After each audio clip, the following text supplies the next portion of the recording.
राधे राधे। पुरुषोत्तम भगवान की जय। आप सभी का स्वागत है मेरे चैनल भक्ति अमृत धाम में। आप सभी का दिन शुभ और मंगलमय हो। भगवान पुरुषोत्तम की कृपा आप सब पर बनी रहे। आज हम सुनेंगे पुरुषोत्तम मास में सुने जाने वाली कहानी देवरानी और जेठानी की। एक सुंदर कथा है। द्वारा सुनाई गई कथा आपको पसंद आती है तो वीडियो को लाइक सब्सक्राइब अवश्य करिएगा। ओम नमो भगवते वासुदेवाय नमः। आइए अब कथा का श्रवण करते हैं।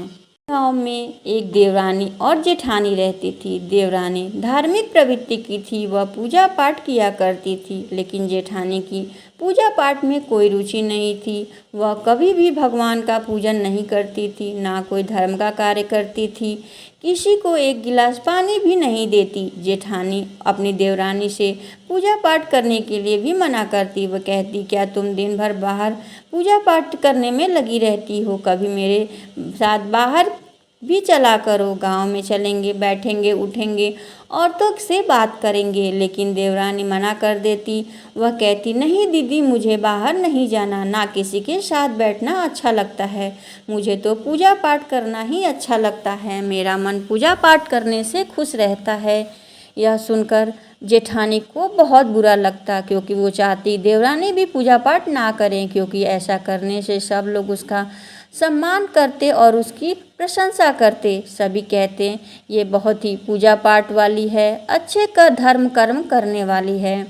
देवरानी की बड़ाई सुनकर जेठानी को अच्छा नहीं लगता था और वह उससे चिढ़ती थी। हमेशा इसी कोशिश में लगी रहती थी कि वह पूजा पाठ ना करे, वह कुछ ऐसा ना करे इसके लिए वह देवरानी की पूजा भंग हो जाए। लेकिन देवरानी कैसे भी करके अपनी पूजा कर लेती थी। धीरे धीरे समय व्यतीत हो गया और पुरुषोत्तम मास आया। देवरानी तो धार्मिक प्रवृत्ति की थी, वह घर पर पूजा पाठ करती, फिर मंदिर में जाकर भी पूजा करती। यह सब जेठानी को अच्छा नहीं लगता। देवरानी ने अपने आंगन में ही फूल लगा रखे थे। इसे फूल तोड़कर वह भगवान विष्णु के चरणों में चढ़ाती। जब जेठानी ने देवरानी को ऐसा करते हुए देखा तो वह फूल तोड़ने शुरू कर दिए। जितने भी फूल खिलते वह सुबह उठकर उसे तोड़ लेती और ज़मीन पर डाल देती। वह सोचती कि देखती हूँ वह कैसे लेकर जाकर पूजा करती है। पूजा के बाद देवरानी जब टूटे हुए फूलों को देखती तो उसकी पंखुड़ी निकाल कर ले लेती और उसको धोकर मंदिर में ले जाती और भगवान विष्णु के चरणों में चढ़ाती और कहती, भगवान मेरे पास तो यही है, इससे स्वीकार कर दीजिए। ऐसे पुरुषोत्तम मास के 5 ही दिन रह गए थे कि भगवान विष्णु और माँ लक्ष्मी ने देवरानी की भक्ति देखकर बहुत प्रसन्न हुए। उन्होंने कहा, चलो इसकी भक्ति की परीक्षा लेते हैं। फिर भगवान विष्णु और माँ लक्ष्मी बूढ़े ब्राह्मण का वेश धारण किए हुए देवरानी के गांव पहुँचे। उसके गांव के बाहर एक कुआं था और सब गांव की औरतें वहीं पानी भरने लग जाती हैं। वह देवरानी और जेठानी भी वहीं पानी भरने जाती हैं। अब दोनों हमेशा के साथ पानी भरने जाती थी, कभी भी अकेले नहीं जाती। एक बार वह दोनों पानी भरकर वापस आ रही थी तो उसने देखा कि एक पेड़ के नीचे बूढ़े ब्राह्मण और ब्राह्मणी बैठे हुए हैं। ब्राह्मण और ब्राह्मणी ने उन दोनों से कहा, बेटी हमें पानी पिला दो। तो जेठानी पिलाने से मना कर दिया और कहीं नहीं, हम इतनी दूर से पानी लेकर आए हैं और हम तुम्हें पानी पिलाएंगे। और जेठानी ने उनको पानी देने से मना कर दिया। लेकिन देवरानी ने अपने घड़े से उन्हें दोनों को पानी पिलाया। तब उन्होंने कहा, बेटी हम यहाँ गांव में कुछ दिन के लिए रहने आए हैं, यही हमारी झोपड़ी है, तो बेटी क्या तुम रोज़ हमारे लिए पानी लेकर आया करोगी? हम तो बूढ़े हैं, पानी भरने नहीं जा सकते। तब देवरानी ने कहा, ठीक है, मैं तुम्हारे लिए पानी लेकर आऊँगी। और फिर उसने अपने घड़े से आधा पानी उनके घड़े में डाल दिया और चली गई। अब रोज़ देवरानी 2 घड़े भर कर लाती और एक घड़े में ब्राह्मण की झोपड़ी में रख देती। यह बात को अच्छी नहीं लगती थी। यह देवरानी से कहती, क्या तुमने यहाँ भी धर्म कर्म के कार्य शुरू कर दिए? तब देवरानी कहती, दीदी क्या हुआ? देखो वह कितने बूढ़े हैं, वो अपने लिए पानी कैसे लाएंगे? हम तो रोज़ अपने लिए पानी लेने जाते हैं तो उनके लिए भी ले आएंगे, तो इसमें गलत क्या है? तब जेठानी ने कहा, ठीक है, तुझे जो अच्छा लगे वो कर। और वो चली गई। देवरानी रोज ब्राह्मण की झोपड़ी में पानी रख कर जाती और उनका थोड़ा बहुत काम भी कर दिया करती थी। इसी तरह आखिरी दिन जब देवरानी जेठानी पानी भरकर जा रही थी तो ब्राह्मणी वहीं उसी पेड़ के नीचे बैठे थे। उन दोनों ने पूछा, बाबा आप यहाँ क्यों बैठे हो? तो उन्होंने कहा, आज हम लोग अपने गांव वापस जा रहे हैं, लेकिन जाने से पहले हम तुम्हें कुछ देना चाहते हैं, तो हमारे झोपड़ी में चलो। तब देवरानी ने कहा, ठीक है बाबा चलो। तब जेठानी सोचने लगी, पता नहीं ये लोग इसे क्या देंगे, कोई खजाना तो नहीं देंगे। यह सोचकर उसने कहा, मुझे नहीं लेके चलेंगे?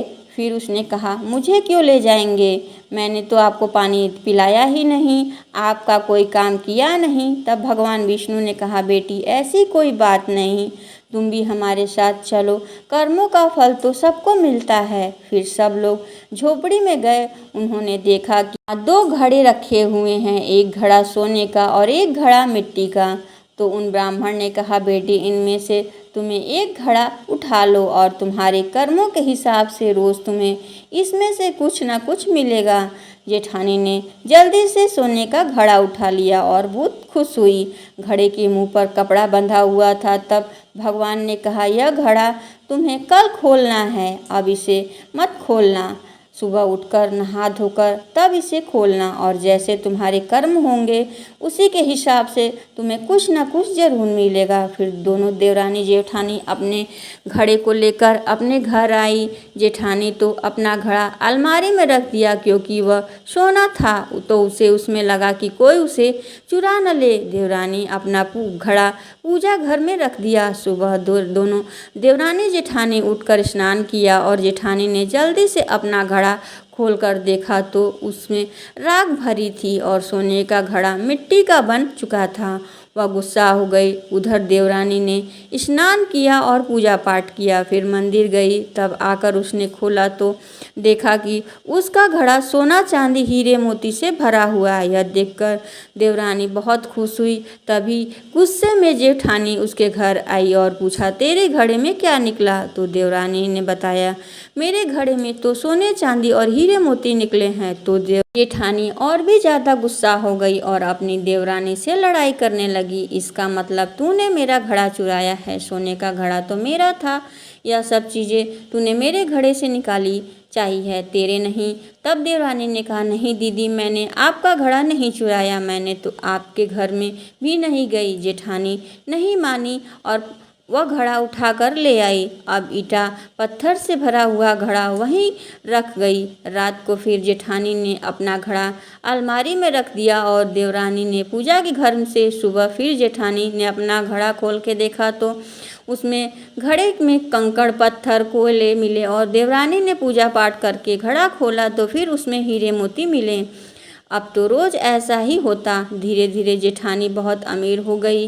जब जेठानी को उस ब्राह्मण की बात आई तो उन्होंने कहा, जैसा तुम्हारा कर्म होगा, भाव होगा, वैसा ही तुम्हें फल मिलेगा। तब उसे बड़ा ही पश्चाताप हुआ। उसने सोचा कि मैंने कभी पूजा पाठ नहीं किया, इसलिए मुझे यह फल मिला है।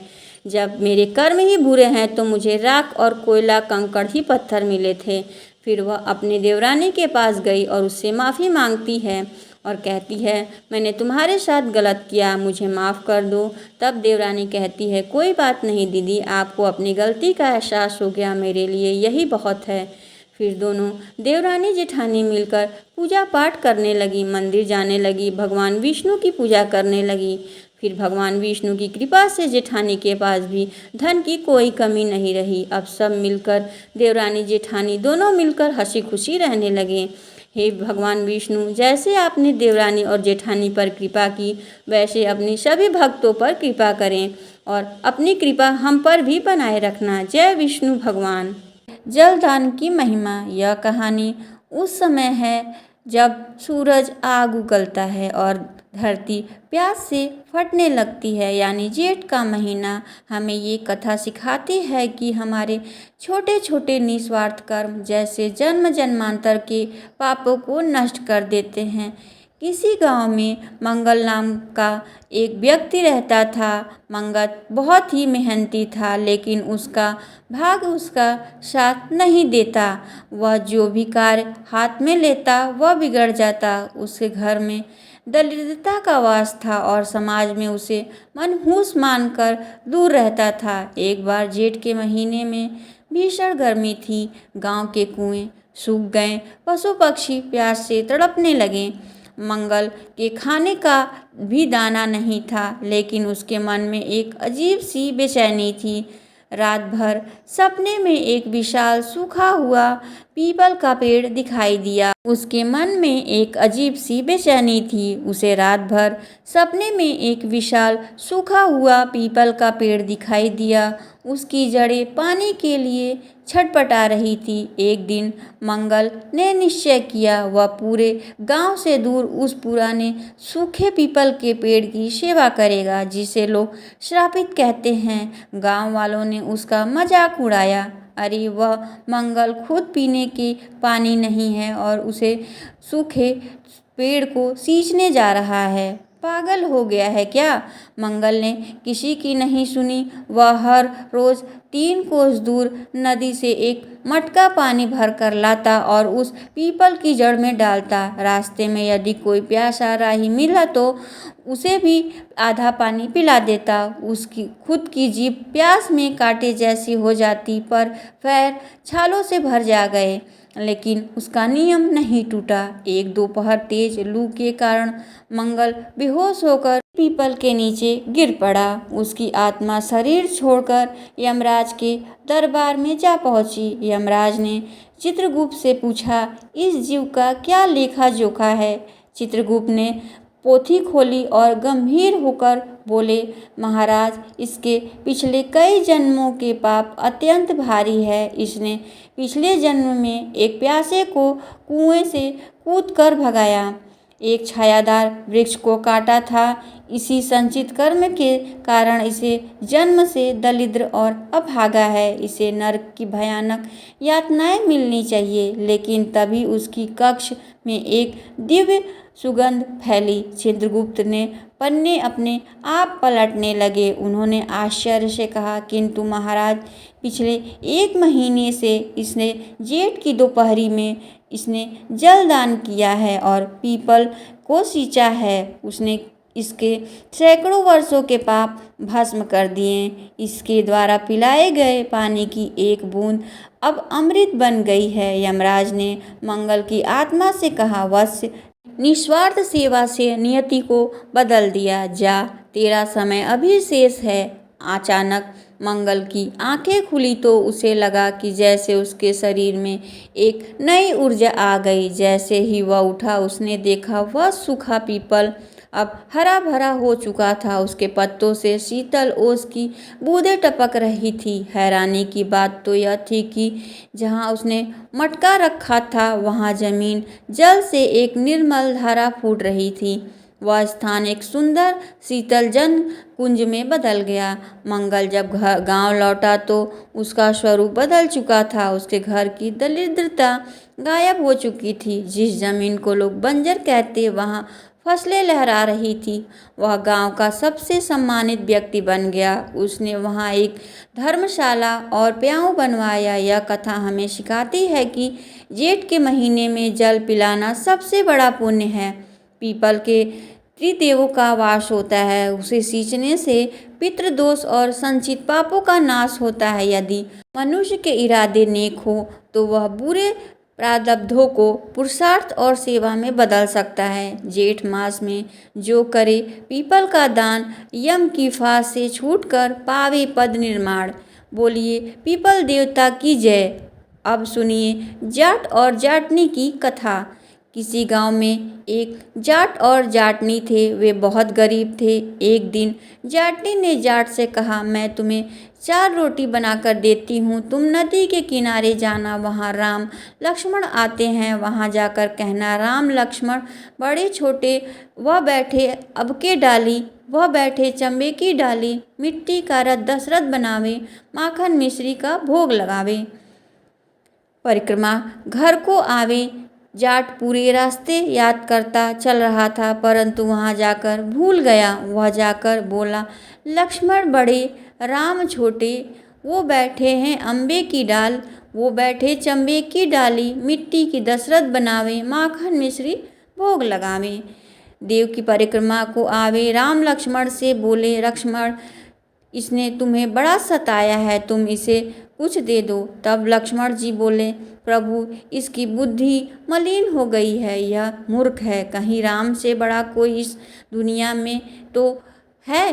तब प्रभु श्री राम लक्ष्मण से बोले, लक्ष्मण इसने तुम्हें बड़ा बताया है, तुम इसे कुछ दे दो। तब लक्ष्मण जी बोले, प्रभु इसकी बुद्धि मलिन हो गई है, यह मूर्ख है, कहीं राम से भी बड़ा कोई इस दुनिया में है। तब प्रभु श्री राम बोले, नहीं लक्ष्मण, इसने तुम्हें बड़ा बताया है, तुम ही कुछ दे दो। लक्ष्मण ने थोड़े बांस में मुहर और असरफी भर दे दी।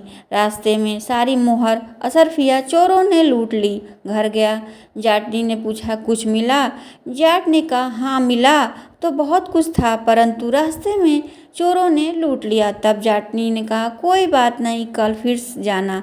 अगले दिन जाटनी फिर से 4 रोटी बनाकर दी, फिर सिखाया, राम बड़े, लक्ष्मण छोटे, वो अम्बे डाली पर बैठे, चंबे की माटी, मिट्टी का दशरथ बनावे, माखन मिश्री भोग लगावे। परिक्रमा घर को आवे, जाट पूरे रास्ते याद करता गया, लेकिन वहाँ जाकर भूल गया।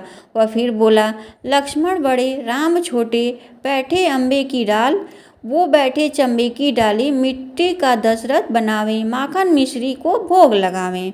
परिक्रमा को राम आवे, राम बोले, हे लक्ष्मण, इसने आज भी तुम्हें बड़ा बताया, तुम कुछ दे दो। लक्ष्मण बोले, हे प्रभु इसकी बुद्धि मलिन है, यह मूर्ख है, क्या इसे पता नहीं राम से बड़ा इस दुनिया में कोई नहीं। लेकिन प्रभु श्री राम ने कहा, इसने तुम्हें बड़ा बताया है, इसलिए तुम कुछ दे दो। लक्ष्मण जी ने सोने की ईंट दे दी, फिर घर ले जा रहा था, रास्ता में उस चोरों ने फिर से लूट लिया। घर जाकर जाटनी ने पूछा, कुछ मिला? तो जाट बोला, मिला तो था, रास्ते में चोरों ने लूट लिया। तब जाटनी ने पूछा, तुमने क्या कहा था? जाट ने बोला, मैंने तो ऐसा कहा था, लक्ष्मण बड़े, राम छोटे, बैठे अम्बे की डाल, वो बैठे चंबे की डाली, मिट्टी दशरथ बनावे, माखन मिश्री भोग लगावे। परिक्रमा घर को आवे तो जाटनी बोली, तुम तो बहुत ही भोले हो, भगवान राम से बड़ा कोई है, तुम कल फिर जाना, लेकिन अब की बार सही बोलना। अगले दिन जाट वापस आया, उस दिन बिल्कुल सही बोला, राम बड़े, लक्ष्मण छोटे, वो बैठे अम्बे की डाली, वो बैठे चंबे की डाली, मिश्री दशरथ बनावे, मक्खन मिश्री भोग लगावे। परिक्रमा घर को आवे, लक्ष्मण बोले, प्रभु आज इसको अकल आ गई है, आज तो इसे कुछ दे ही दो। तब प्रभु राम मुस्कुराते हुए आए और बोले, अरे भाई मेरे पास क्या है, यह मिट्टी है, इसे ले जा। राम ने अपने हाथ से थोड़ी मिट्टी की टहनी दे दी। अब जाट बड़बड़ करने लगा और कहने लगा, आज तो जाटनी ने बड़ी बड़ी उल्टी सीख दी, रोज़ तो सोना मिल जाता है और आज तो मिट्टी की टली ही मिली है, लेकिन ठीक है, जो भी मिला है वो मिट्टी घर की ओर लेकर चल पड़ा। रास्ते में फिर चोरों मिले, लेकिन उन्होंने मिट्टी देखकर कुछ नहीं कहा। घर गया तो जाटनी बोली, कुछ मिला? तो जाट बोला, हाँ, तेरी उल्टी सीख के कारण आज मिट्टी की टली मिली है। जाटनी बोली, कोई बात नहीं, आज तो घर ले आए हो, रोज़ तो तुम खाली हाथ ही आते हो, यह मिट्टी कुछ ना कुछ तो ज़रूर काम आएगी। चूल्हा मिट्टी लीप लेंगे, आंगन लीप लेंगे। उस मिट्टी को तुलसी के पौधे के नीचे रख कर सो गए। सुबह उठकर देखा तो तुलसी के नीचे हीरे मोती जगमगा रहे थे। ऐसे हैं भगवान राम, जो मिट्टी को भी सोना बना दें। जैसे राम ने कहा कि उसकी दरिद्रता दूर किया, ऐसा सबके साथ करें। कहानी कहने वाले, सुनने वाले और हुकारा भरने वाले सभी की दरिद्रता दूर करे। तो प्रेम से बोलिए श्री राम लक्ष्मण की जय। अब आइए सुनते हैं सत्य भगवान की कहानी। एक दादी थी जो नित्य भगवान सत्य भगवान की कथा कहती। एक दिन पोती ने पूछा, दादी आप क्या कर रहे हो? तो दादी ने कहा, पोती मैं सत्य की कहानी सुन रही हूँ। पोती ने कहा, मैं आपके साथ कहानी सुनूंगी। अब रोजाना दादी पोती बैठकर कहानी सुन लेती। दादी एक लोटा पानी का भरकर उसमें फूल रखती और कहानी कहती। पोती हुक्कारा भर लेती। कहानी सुनने के बाद लोटे के जल से सूर्य भगवान को अर्घ लगा देती। कुछ समय बाद पोती की शादी हुई। पोती विदा होने पर तो दादी ने कहा, बेटा कुछ तो मेरे पास तुम्हें देने के लिए नहीं है। तुम एक लोटा पानी और 2-4 फूल डालकर ले जाओ। रोजाना सत्य भगवान की कहानी सुन लेना, यह नियम मत तोड़ना। अब पोती विदा हो गई। रास्ते में पोती यह सोचती हुई गई कि हे सत्य भगवान, मेरे को ससुराल में सब पूछेंगे पीहर से क्या लाई तो मैं क्या बताऊंगी। घर में तो माँ है नहीं, बूढ़ी दादी हैं, उन्होंने कुछ दिया ही नहीं। अब मैं क्या करूं?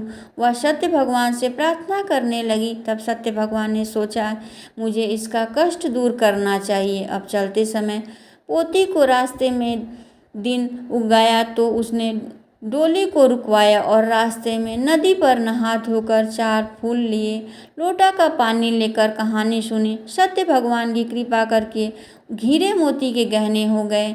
जरी की कहानी बेकीमती साड़ी हो गई। गाड़ी के गहनों कपड़ों से बक्से भर गए। खूब सोना चांदी हो गए। जब ससुराल पहुंची तो रुनझुन करती ससुराल जी के पाँव छूने गई तो ससुर जी और बहू देखते हुए बहुत खुश हुए। ससुर जी ने सोचा, बहू तो बड़े घर से आई है, देखने में तो गरीब लग रहे थे। बहू के ससुराल वाले ने कभी नहीं सोचा बहू तो बहुत सारा धन लाई है। इधर ससुराल वाले बहुत गरीब थे। सास ने मूंग चावल बनाए थे, वह भी पड़ोस से उधार लेकर आई थी। यह सुनकर बहू को बहुत तकलीफ हुई। रात को सत्य भगवान से प्रार्थना करने लगी, भगवान यहाँ तो खाने को भी नहीं है। भगवान सपने में आए और कहा कि कहानी सुनकर उसी लोटे से रसोई बनाना, सुबह भंडार भर जाएंगे। सुबह बहू जल्दी उठी, नहा धोकर पानी का लोटा लेकर कहानी सुनी, रसोई बनाने चली गई। कहानी लोटे से ही रसोई बनाने लगी तो अपने आप ही 36 तरह के व्यंजन बन गए। अब सास ससुर उठे तो देखा कि घर का सारा काम हो गया। बहू ने पूरा काम कर लिया। अब रसोई में जाकर सासू ने देखा तो खाना तैयार हो गया। वह बहू से बोली, बहू यह चमत्कार कैसे हुआ? घर में इतना सारा धन कहाँ से आ गया? रसोई में बहुत प्रकार के व्यंजन कैसे बन गए? तब बहू ने सासू जी को प्रणाम करते हुए कहा, माँ सत्य भगवान की कहानी सुनी, मैंने रसोई बनाई तो आप सब कुछ बन गया। सासू जी बहुत खुश हुई, कितनी अच्छी बहू मेरे घर आई है। सासू जी, बहू भोजन कर लो। तब बहू ने कहा, नहीं माँ, पहले ससुर जी को खिलाओ फिर आप खाओ। पति देव को खिलाकर फिर मैं खाऊंगी। यह बात सुनकर सासू जी खुश हुई। बहू से कहा, कल से पूरा परिवार सत्य भगवान की कहानी सुनने के बाद ही भोजन करेगा। दूसरे दिन एक साथ बैठकर कहानी सुनी तो घर में धन भंडार भर गए। सब खुश हुए। अब बहू ने कहा सासू माँ, सबको प्रसाद बांट दो। सासू जी पड़ोस सत्य भगवान का प्रसाद बांटने गई तो पड़ोस में रहने वाली, कल तो तुम मूंग चावल उधार लेके गई, आज तुम प्रसाद बांट रही हो? तुम्हारे घर इतनी जल्दी इतना धन कहाँ से आया? तब सासू जी ने कहा, हमारी बहू खूब धन लक्ष्मी लेकर आई है। सत्य भगवान ने हमारे घर में खूब भंडार भर दिए। हे सत्य भगवान, जैसे साहूकार बहू को खूब धन्य धान भंडार भरे, वैसे ही हमें भी देना, जो हुक्कारा लगाए और पूरे परिवार की रक्षा करना। यहीं पे समाप्त होती है। अगर हमारे द्वारा सुनाई गई कथा आपको पसंद आती है तो वीडियो को लाइक सब्सक्राइब अवश्य करिएगा। ओम नमो भगवते वासुदेवाय नमः। ओम विष्णवे नमः।